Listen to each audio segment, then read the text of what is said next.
going on, Jerome's? As great as the Vikings passing game is going to be with J.J. McCarthy, Jefferson, Addison, Hockenson, etc., once the Vikings rebuild the offensive line, finally, they need to run the ball consistently. Kevin O'Connell knows that, and the Vikings' run game over the last 3 years has not been great. Now, Aaron Jones fought the good fight this year, but he's getting a little bit older, even though he set a career high for rushing yards, but he is a free agent. Do the Vikings bring him back at a lower rate?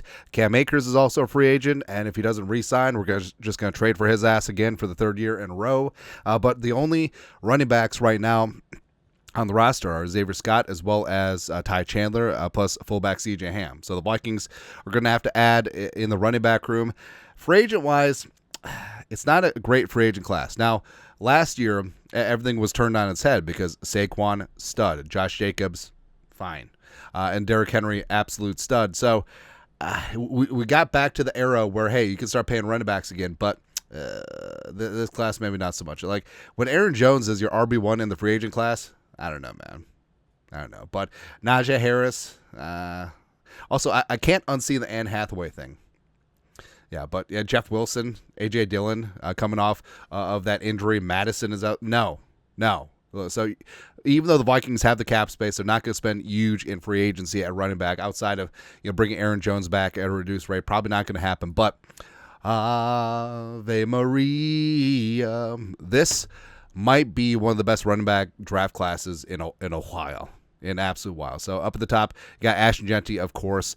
This specifically for the Vikings because I really like Amari Hampton, but if the Vikings want to stick with the outside zone, Caleb Johnson's a dog, man. They knock him for not being a receiver. Don't care. Just put him out in space.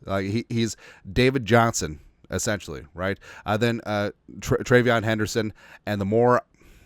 So he came back for his senior season. There's tons of tape on Henderson. Every time he touches the ball, it's like he's wearing a number 4 or a number 33. Because it reminds you so much of Dalvin Cook, man. Cam Scatabo, I still have no idea what kind of running back he's going to be in the National Football League. He runs hard, but the NFL is so much faster than the Pac-12, man, or wherever the hell conference Arizona State's in nowadays. But Big 12, sure. But he's tough. He's a tough-ass dude. The Ben Jarvis, Green Ellis comps are certainly there. I like Judkins a ton, and also the fact that Henderson and Judkins split time, it's great. Blah blah blah blah blah blah blah blah. But this run class is great. But our guy Thor Nystrom brought up a good point. Instead of just drafting one running back, even though the Vikings are a little bit bereft of draft capital, they got the 1, 3, 5, 5, 7. But this is what Thor put out. In my decade doing this, I've never advocated for this, but a team that needs multiple running backs this spring, cough, Vikings cough, should absolutely use 2 picks on running backs in April. Starting round 3, you're going to get a round or more discount on where guys would have gone last year just because of the absolute surplus of running backs. We're going to have multiple UDFA running backs that would have gone round 5 last year. Roster 2 rookie quarterbacks. There is no bylaw against it. So basically, Kwesi, 2 running backs at the same time, man. Right, and also it is a copycat league, and teams see what the Lions did with Sonic and Knuckles, Gibbs and Montgomery, and you certainly could have some of that because not only does it spread your risk and exposure in terms of injury, it does keep guys fresher later in games as well as later on in the season. Plus, I mean, bell cow running backs are still rare, despite what Saquon and Derrick Henry have done. Plus, having a guy that's the speed guy, receiver guy in Gibbs, and then you got the hammer between the tackles guy with Montgomery. I mean, that seems to be the setup, right? So just looking at the running backs again, it's just like I love Ollie Gordon as like I want a smash and dash type situation, right? So my number 1 crush would be if you're able to get Henderson, the Vikings maneuver day 2, and then swing around day 3, round 5, get Ollie Gordon. So that would be a damn good running back tandem. I would love that. So get Henderson. You got Dalvin 2.0. You got Ollie Gordon, the hammer, and then you got re-sign Cam Akers, and then you got the final year of Ty Chandler.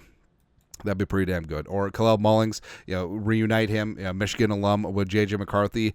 Donovan Edwards late, I like a lot. Just manifesting getting him as a UDFA would be glorious. Devin Neal, Rock Chalk Jayhawk. I mean, there's so many fun combinations here, and the Vikings definitely should and could and will partake at least one running back, but why not two? And even though the Vikings don't have a ton of draft picks, they have a ton of cap space. So free agency, you're hitting offensive line, cornerback, maybe a little bit of defensive line as well, and then you're getting these running backs on their rookie deals. You rebuilt and revamped the interior offensive line, so just you built a FU offensive line. You have two young, fresh running backs coming in, and just get after it. And J.J. McCarthy thrives off of play action, and then just drop bombs downfield. Oh yeah, because you have Jefferson, Addison, Hockenson, etc. Gonna be good to go. Or I don't know. Let's get nuts. How about you maneuver, get Caleb Johnson and Scatabo? Actually, that's probably both of them are probably a little bit too high. But how about Scatabo and Mullings? Oof, I like it. Or Jaquindon Jackson late, or maybe even UDFA. Probably just late. And Judkins. I mean, come on. I love it, but obviously the only running back that's out of range for the Vikings is going to be Genty in all likelihood. But that's perfectly fine, right? I love Caleb Johnson, man. I love Travion Henderson. Scatabo is super interesting. Ollie Gordon, I think, is going to be a mofo in this league. Mullings, I mean, is a really good running back class. I love that running backs are great again. We're finally getting back to being a proper society, which is going to be good to go. But your thoughts are thoughts. Vikings should partake two running backs at the same time, man. In the 2025 NFL Draft, let us know your thoughts. Comment section. You guys know what to do. Skol. Production value.